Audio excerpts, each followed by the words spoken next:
ಆಲಮಟ್ಟಿ ಹಿನ್ನೀರಿನಲ್ಲಿ ಮನೆ ಮಠ ಕಳೆದುಕೊಂಡಂತ ಸಂತ್ರಸ್ತರು ಪರಿಹಾರ ಕೊಡಿ ಅಂತ ಕಳೆದ 13 ವರ್ಷಗಳಿಂದ ಗೋಗರಿತಾ ಇದ್ದಾರೆ.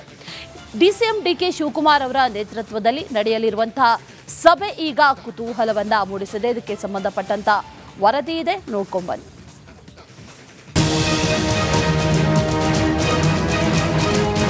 ಕೃಷ್ಣಾ ಮೇಲ್ದಂಡೆ ಯೋಜನೆಯ ಅಡಿಯ ಹಿನ್ನೀರಿನಲ್ಲಿ ಮುಳುಗಡೆಯಾದಂತಹ ಸಾಕಷ್ಟು ನಗರಗಳು, ಹಳ್ಳಿಗಳು ಇವತ್ತಿನ ದಿವಸ ಬಹಳಷ್ಟು ಸಂಕಷ್ಟದಲ್ಲಿದ್ದಾರೆ. 13 ವರ್ಷಗಳಿಂದ ಸಂತ್ರಸ್ತರಿಗೆ ಸಿಕ್ಕಿಲ್ಲ ಮುಕ್ತಿ. ಕುತೂಹಲ ಮೂಡಿಸಿದ ಡಿಸಿಎಂ ಡಿಕೆಶಿ ಸಭೆ. ಆಲಮಟ್ಟಿ ಹಿನ್ನೀರಿನಲ್ಲಿ ಮುಳುಗಡೆ ಆಗಿರುವಂತಹ ಜಮೀನು, ತುಂಡು ಭೂಮಿ ಕಳೆದುಕೊಂಡು ಕಂಗಾಲಾಗಿರುವಂತಹ ರೈತರು, ಪರಿಹಾರ ನೀಡದ ಸರ್ಕಾರದ ವಿರುದ್ಧ ಧಿಕ್ಕಾರ ಕೂಗ್ತಾ ಇರುವಂತಹ ಸಂತ್ರಸ್ತರು, ಆಲಮಟ್ಟಿ ಡ್ಯಾಂಗೋಸ್ಕರ ಮನೆ ಮಠ ಕಳೆದುಕೊಂಡಿರುವಂತಹ ಬಾಗಲಕೋಟೆ, ವಿಜಯಪುರ ಜಿಲ್ಲೆಯ ಸಂತ್ರಸ್ತರ ನೋವಿನ ಕಥೆ ಇದು ಸ್ವಾಮಿ.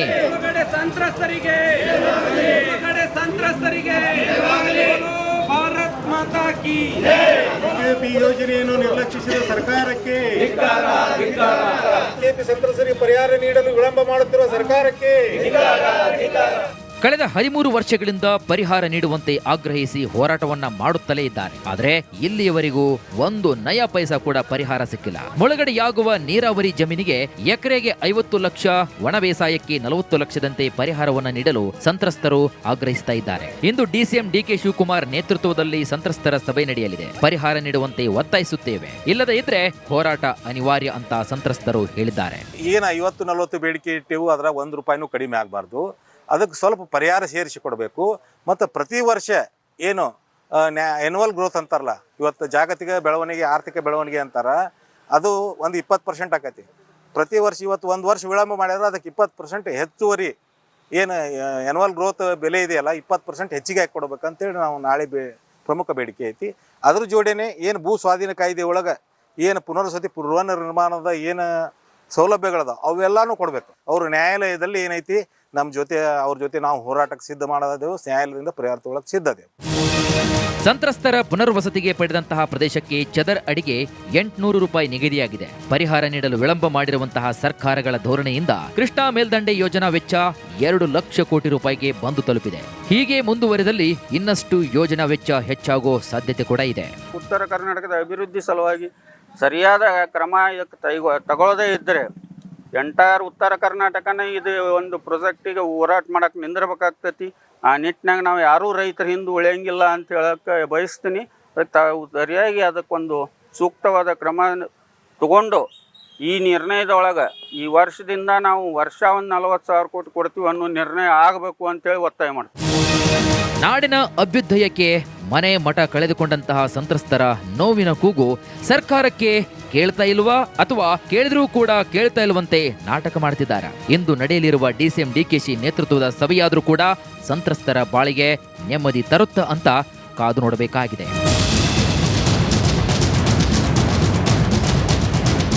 Siddu ತುತ್ತರಗಾವಿ, republic Kannada, Bagalkot.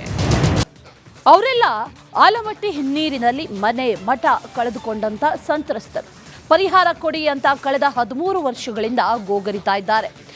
DCM DK Shivakumar ಅವರ ನೇತೃತ್ವದಲ್ಲಿ ನಡೆಯಲಿರುವಂತಹ ಸಭೆ ಈಗ ಕುತೂಹಲವನ್ನ ಮೂಡಿಸಿದೆ. ಇದಕ್ಕೆ ಸಂಬಂಧಪಟ್ಟಂತ ವರದಿ ಇದೆ, ನೋಡ್ಕೊಂಡು ಬನ್ನಿ.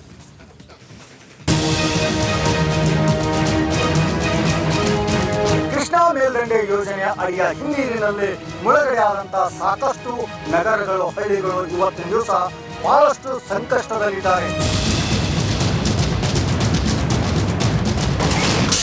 13 ವರ್ಷಗಳಿಂದ ಸಂತ್ರಸ್ತರಿಗೆ ಸಿಕ್ಕಿಲ್ಲ ಮುಕ್ತಿ.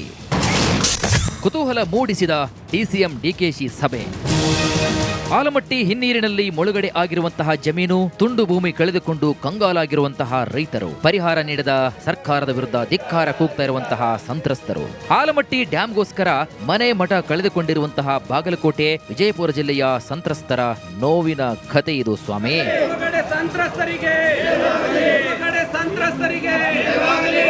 ಭಾರತ್ ಮಾತಾ ಕಿ ಬಿಜೆಪಿ ಯೋಜನೆಯನ್ನು ನಿರ್ಲಕ್ಷಿಸಿದ ಸರ್ಕಾರಕ್ಕೆ, ಬಿಜೆಪಿ ಸಂತ್ರಸ್ತರಿಗೆ ಪರಿಹಾರ ನೀಡಲು ವಿಳಂಬ ಮಾಡುತ್ತಿರುವ ಸರ್ಕಾರಕ್ಕೆ. ಕಳೆದ 13 ವರ್ಷಗಳಿಂದ ಪರಿಹಾರ ನೀಡುವಂತೆ ಆಗ್ರಹಿಸಿ ಹೋರಾಟವನ್ನ ಮಾಡುತ್ತಲೇ ಇದ್ದಾರೆ. ಆದರೆ ಇಲ್ಲಿಯವರೆಗೂ ಒಂದು ನಯ ಪೈಸಾ ಕೂಡ ಪರಿಹಾರ ಸಿಕ್ಕಿಲ್ಲ. ಮುಳುಗಡೆಯಾಗುವ ನೀರಾವರಿ ಜಮೀನಿಗೆ ಎಕರೆಗೆ 50 ಲಕ್ಷ, ಒಣ ಬೇಸಾಯಕ್ಕೆ 40 ಲಕ್ಷದಂತೆ ಪರಿಹಾರವನ್ನ ನೀಡಲು ಸಂತ್ರಸ್ತರು ಆಗ್ರಹಿಸ್ತಾ ಇದ್ದಾರೆ. ಇಂದು ಡಿಸಿಎಂ ಡಿಕೆ ಶಿವಕುಮಾರ್ ನೇತೃತ್ವದಲ್ಲಿ ಸಂತ್ರಸ್ತರ ಸಭೆ ನಡೆಯಲಿದೆ. ಪರಿಹಾರ ನೀಡುವಂತೆ ಒತ್ತಾಯಿಸುತ್ತೇವೆ, ಇಲ್ಲದೇ ಇದ್ರೆ ಹೋರಾಟ ಅನಿವಾರ್ಯ ಅಂತ ಸಂತ್ರಸ್ತರು ಹೇಳಿದ್ದಾರೆ. ಏನು 50-40 ಬೇಡಿಕೆ ಇಟ್ಟೆವು, ಅದರ 1 ರೂಪಾಯಿನೂ ಕಡಿಮೆ ಆಗಬಾರ್ದು. ಅದಕ್ಕೆ ಸ್ವಲ್ಪ ಪರಿಹಾರ ಸೇರಿಸಿ ಕೊಡಬೇಕು. ಮತ್ತು ಪ್ರತಿ ವರ್ಷ ಏನು ಎನ್ಯುವಲ್ ಗ್ರೋತ್ ಅಂತಾರಲ್ಲ, ಇವತ್ತು ಜಾಗತಿಕ ಬೆಳವಣಿಗೆ, ಆರ್ಥಿಕ ಬೆಳವಣಿಗೆ ಅಂತಾರ, ಅದು ಒಂದು 20% ಆಕೈತಿ ಪ್ರತಿ ವರ್ಷ. ಇವತ್ತು 1 ವರ್ಷ ವಿಳಂಬ ಮಾಡಿದ್ರೆ ಅದಕ್ಕೆ 20% ಹೆಚ್ಚುವರಿ ಏನು ಎನ್ಯುವಲ್ ಗ್ರೋತ್ ಬೆಲೆ ಇದೆಯಲ್ಲ 20% ಹೆಚ್ಚಿಗೆ ಹಾಕಿ ಕೊಡ್ಬೇಕಂತೇಳಿ ನಾವು ನಾಳೆ ಪ್ರಮುಖ ಬೇಡಿಕೆ ಐತಿ. ಅದ್ರ ಜೋಡಿನೇ ಏನು ಭೂ ಸ್ವಾಧೀನ ಕಾಯ್ದೆ ಒಳಗೆ ಏನು ಪುನರ್ವಸತಿ ಪೂರ್ವ ನಿರ್ಮಾಣದ ಏನು ಸೌಲಭ್ಯಗಳದ ಅವೆಲ್ಲಾನು ಕೊಡಬೇಕು. ಅವರು ನ್ಯಾಯಾಲಯದಲ್ಲಿ ಏನೈತಿ ನಮ್ಮ ಜೊತೆ, ಅವ್ರ ಜೊತೆ ನಾವು ಹೋರಾಟಕ್ಕೆ ಸಿದ್ಧ ಮಾಡೋದೇವು, ನ್ಯಾಯಾಲಯದಿಂದ ಪರಿಹಾರ ತಗೊಳ್ಳಕ್ಕೆ ಸಿದ್ಧದೇವು. ಸಂತ್ರಸ್ತರ ಪುನರ್ವಸತಿಗೆ ಪಡೆದಂತಹ ಪ್ರದೇಶಕ್ಕೆ ಚದರ್ ಅಡಿಗೆ 800 ರೂಪಾಯಿ ನಿಗದಿಯಾಗಿದೆ. ಪರಿಹಾರ ನೀಡಲು ವಿಳಂಬ ಮಾಡಿರುವಂತಹ ಸರ್ಕಾರಗಳ ಧೋರಣೆಯಿಂದ ಕೃಷ್ಣಾ ಮೇಲ್ದಂಡೆ ಯೋಜನಾ ವೆಚ್ಚ 2 ಲಕ್ಷ ಕೋಟಿ ರೂಪಾಯಿಗೆ ಬಂದು ತಲುಪಿದೆ. ಹೀಗೆ ಮುಂದುವರೆದಲ್ಲಿ ಇನ್ನಷ್ಟು ಯೋಜನಾ ವೆಚ್ಚ ಹೆಚ್ಚಾಗೋ ಸಾಧ್ಯತೆ ಕೂಡ ಇದೆ. ಉತ್ತರ ಕರ್ನಾಟಕದ ಅಭಿವೃದ್ಧಿ ಸಲುವಾಗಿ ಸರಿಯಾದ ಕ್ರಮ ತಗೊಳ್ಳದೇ ಇದ್ದರೆ ಎಂಟೈರ್ ಉತ್ತರ ಕರ್ನಾಟಕನೇ ಇದು ಒಂದು ಪ್ರೊಜೆಕ್ಟಿಗೆ ಹೋರಾಟ ಮಾಡಕ್ಕೆ ನಿಂದಿರ್ಬೇಕಾಗ್ತೈತಿ. ಆ ನಿಟ್ಟಿನಾಗ ನಾವು ಯಾರೂ ರೈತರ ಹಿಂದೆ ಉಳಿಯಂಗಿಲ್ಲ ಅಂತ ಹೇಳಕ್ಕೆ ಬಯಸ್ತೀನಿ. ಸರಿಯಾಗಿ ಅದಕ್ಕೊಂದು ಸೂಕ್ತವಾದ ಕ್ರಮ ತಗೊಂಡು ಈ ನಿರ್ಣಯದೊಳಗೆ ಈ ವರ್ಷದಿಂದ ನಾವು ವರ್ಷ ಒಂದು 40,000 ಕೋಟಿ ಕೊಡ್ತೀವಿ ಅನ್ನೋ ನಿರ್ಣಯ ಆಗಬೇಕು ಅಂತೇಳಿ ಒತ್ತಾಯ ಮಾಡ್ತೀವಿ. ನಾಡಿನ ಅಭ್ಯುದಯಕ್ಕೆ ಮನೆ ಮಠ ಕಳೆದುಕೊಂಡಂತಹ ಸಂತ್ರಸ್ತರ ನೋವಿನ ಕೂಗು ಸರ್ಕಾರಕ್ಕೆ ಕೇಳ್ತಾ ಇಲ್ವಾ ಅಥವಾ ಕೇಳಿದ್ರೂ ಕೂಡ ಕೇಳ್ತಾ ಇಲ್ವಂತೆ ನಾಟಕ ಮಾಡ್ತಿದ್ದಾರೆ. ಇಂದು ನಡೆಯಲಿರುವ ಡಿಸಿಎಂ ಡಿಕೆಶಿ ನೇತೃತ್ವದ ಸಭೆಯಾದ್ರೂ ಕೂಡ ಸಂತ್ರಸ್ತರ ಬಾಳಿಗೆ ನೆಮ್ಮದಿ ತರುತ್ತಾ ಅಂತ ಕಾದು ನೋಡಬೇಕಾಗಿದೆ.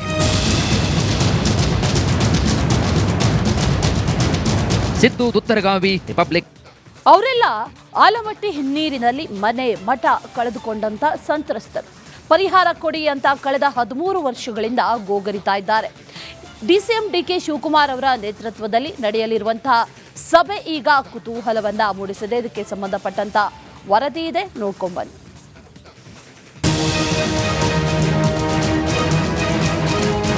ಕೃಷ್ಣಾ ಮೇಲ್ದಂಡೆ ಯೋಜನೆಯ ಅಡಿಯ ಹಿನ್ನೀರಿನಲ್ಲಿ ಮುಳುಗಡೆಯಾದಂತಹ ಸಾಕಷ್ಟು ನಗರಗಳು, ಹಳ್ಳಿಗಳು ಇವತ್ತಿನ ದಿವಸ ಬಹಳಷ್ಟು ಸಂಕಷ್ಟದಲ್ಲಿದ್ದಾರೆ.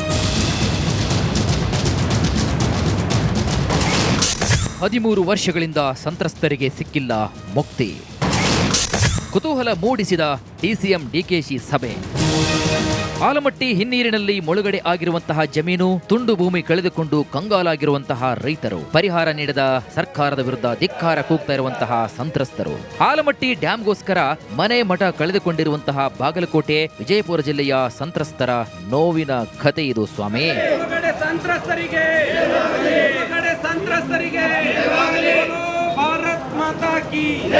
ಬಿಜೆಪಿ ಯೋಜನೆಯನ್ನು ನಿರ್ಲಕ್ಷಿಸಿದ ಸರ್ಕಾರಕ್ಕೆ, ಬಿಜೆಪಿ ಸಂತ್ರಸ್ತರಿಗೆ ಪರಿಹಾರ ನೀಡಲು ವಿಳಂಬ ಮಾಡುತ್ತಿರುವ ಸರ್ಕಾರಕ್ಕೆ ಕಳೆದ 13 ವರ್ಷಗಳಿಂದ ಪರಿಹಾರ ನೀಡುವಂತೆ ಆಗ್ರಹಿಸಿ ಹೋರಾಟವನ್ನ ಮಾಡುತ್ತಲೇ ಇದ್ದಾರೆ. ಆದರೆ ಇಲ್ಲಿಯವರೆಗೂ ಒಂದು ನಯ ಪೈಸಾ ಕೂಡ ಪರಿಹಾರ ಸಿಕ್ಕಿಲ್ಲ. ಮುಳುಗಡೆಯಾಗುವ ನೀರಾವರಿ ಜಮೀನಿಗೆ ಎಕರೆಗೆ 50 ಲಕ್ಷ, ಒಣ ಬೇಸಾಯಕ್ಕೆ 40 ಲಕ್ಷದಂತೆ ಪರಿಹಾರವನ್ನ ನೀಡಲು ಸಂತ್ರಸ್ತರು ಆಗ್ರಹಿಸ್ತಾ ಇದ್ದಾರೆ. ಇಂದು ಡಿಸಿಎಂ ಡಿಕೆ ಶಿವಕುಮಾರ್ ನೇತೃತ್ವದಲ್ಲಿ ಸಂತ್ರಸ್ತರ ಸಭೆ ನಡೆಯಲಿದೆ. ಪರಿಹಾರ ನೀಡುವಂತೆ ಒತ್ತಾಯಿಸುತ್ತೇವೆ, ಇಲ್ಲದೇ ಇದ್ರೆ ಹೋರಾಟ ಅನಿವಾರ್ಯ ಅಂತ ಸಂತ್ರಸ್ತರು ಹೇಳಿದ್ದಾರೆ. ಏನು 50-40 ಬೇಡಿಕೆ ಇಟ್ಟೆವು, ಅದರ 1 ರೂಪಾಯಿನೂ ಕಡಿಮೆ ಆಗಬಾರ್ದು. ಅದಕ್ಕೆ ಸ್ವಲ್ಪ ಪರಿಹಾರ ಸೇರಿಸಿ ಕೊಡಬೇಕು. ಮತ್ತು ಪ್ರತಿ ವರ್ಷ ಏನು ಎನ್ಯುವಲ್ ಗ್ರೋತ್ ಅಂತಾರಲ್ಲ, ಇವತ್ತು ಜಾಗತಿಕ ಬೆಳವಣಿಗೆ, ಆರ್ಥಿಕ ಬೆಳವಣಿಗೆ ಅಂತಾರ, ಅದು ಒಂದು 20% ಆಕೈತಿ ಪ್ರತಿ ವರ್ಷ. ಇವತ್ತು 1 ವರ್ಷ ವಿಳಂಬ ಮಾಡಿದ್ರೆ ಅದಕ್ಕೆ 20% ಹೆಚ್ಚುವರಿ ಏನು ಎನ್ಯುವಲ್ ಗ್ರೋತ್ ಬೆಲೆ ಇದೆಯಲ್ಲ 20% ಹೆಚ್ಚಿಗೆ ಹಾಕಿ ಕೊಡ್ಬೇಕಂತೇಳಿ ನಾವು ನಾಳೆ ಪ್ರಮುಖ ಬೇಡಿಕೆ ಐತಿ. ಅದ್ರ ಜೋಡಿನೇ ಏನು ಭೂ ಸ್ವಾಧೀನ ಕಾಯ್ದೆ ಒಳಗೆ ಏನು ಪುನರ್ವಸತಿ ಪೂರ್ವ ನಿರ್ಮಾಣದ ಏನು ಸೌಲಭ್ಯಗಳದ ಅವೆಲ್ಲಾನು ಕೊಡಬೇಕು. ಅವರು ನ್ಯಾಯಾಲಯದಲ್ಲಿ ಏನೈತಿ ನಮ್ಮ ಜೊತೆ, ಅವ್ರ ಜೊತೆ ನಾವು ಹೋರಾಟಕ್ಕೆ ಸಿದ್ಧ ಮಾಡೋದೇವು, ನ್ಯಾಯಾಲಯದಿಂದ ಪರಿಹಾರ ತಗೊಳ್ಳಕ್ಕೆ ಸಿದ್ಧದೇವು. ಸಂತ್ರಸ್ತರ ಪುನರ್ವಸತಿಗೆ ಪಡೆದಂತಹ ಪ್ರದೇಶಕ್ಕೆ ಚದರ್ ಅಡಿಗೆ 800 ರೂಪಾಯಿ ನಿಗದಿಯಾಗಿದೆ. ಪರಿಹಾರ ನೀಡಲು ವಿಳಂಬ ಮಾಡಿರುವಂತಹ ಸರ್ಕಾರಗಳ ಧೋರಣೆಯಿಂದ ಕೃಷ್ಣಾ ಮೇಲ್ದಂಡೆ ಯೋಜನಾ ವೆಚ್ಚ 2 ಲಕ್ಷ ಕೋಟಿ ರೂಪಾಯಿಗೆ ಬಂದು ತಲುಪಿದೆ. ಹೀಗೆ ಮುಂದುವರೆದಲ್ಲಿ ಇನ್ನಷ್ಟು ಯೋಜನಾ ವೆಚ್ಚ ಹೆಚ್ಚಾಗೋ ಸಾಧ್ಯತೆ ಕೂಡ ಇದೆ. ಉತ್ತರ ಕರ್ನಾಟಕದ ಅಭಿವೃದ್ಧಿ ಸಲುವಾಗಿ ಸರಿಯಾದ ಕ್ರಮ ತಗೊಳ್ಳದೇ ಇದ್ದರೆ ಎಂಟೈರ್ ಉತ್ತರ ಕರ್ನಾಟಕನ ಇದು ಒಂದು ಪ್ರೊಜೆಕ್ಟಿಗೆ ಹೋರಾಟ ಮಾಡಕ್ಕೆ ನಿಂದಿರ್ಬೇಕಾಗ್ತೈತಿ. ಆ ನಿಟ್ಟಿನಾಗ ನಾವು ಯಾರೂ ರೈತರ ಹಿಂದೆ ಉಳಿಯಂಗಿಲ್ಲ ಅಂತ ಹೇಳಕ್ಕೆ ಬಯಸ್ತೀನಿ. ಸರಿಯಾಗಿ ಅದಕ್ಕೊಂದು ಸೂಕ್ತವಾದ ಕ್ರಮ ತಗೊಂಡು ಈ ನಿರ್ಣಯದೊಳಗೆ ಈ ವರ್ಷದಿಂದ ನಾವು ವರ್ಷ ಒಂದು 40,000 ಕೋಟಿ ಕೊಡ್ತೀವಿ ಅನ್ನೋ ನಿರ್ಣಯ ಆಗಬೇಕು ಅಂತೇಳಿ ಒತ್ತಾಯ ಮಾಡ್ತೀವಿ. ನಾಡಿನ ಅಭ್ಯುದಯಕ್ಕೆ ಮನೆ ಮಠ ಕಳೆದುಕೊಂಡಂತಹ ಸಂತ್ರಸ್ತರ ನೋವಿನ ಕೂಗು ಸರ್ಕಾರಕ್ಕೆ ಕೇಳ್ತಾ ಇಲ್ವಾ ಅಥವಾ ಕೇಳಿದ್ರೂ ಕೂಡ ಕೇಳ್ತಾ ಇಲ್ವಂತೆ ನಾಟಕ ಮಾಡ್ತಿದ್ದಾರೆ. ಇಂದು ನಡೆಯಲಿರುವ ಡಿಸಿಎಂ ಡಿಕೆಶಿ ನೇತೃತ್ವದ ಸಭೆಯಾದ್ರೂ ಕೂಡ ಸಂತ್ರಸ್ತರ ಬಾಳಿಗೆ ನೆಮ್ಮದಿ ತರುತ್ತಾ ಅಂತ ಕಾದು ನೋಡಬೇಕಾಗಿದೆ. ಸಿದ್ದು ತುತ್ತರಗಾವಿ, ರಿಪಬ್ಲಿಕ್ ಕನ್ನಡ, ಬಾಗಲಕೋಟೆ.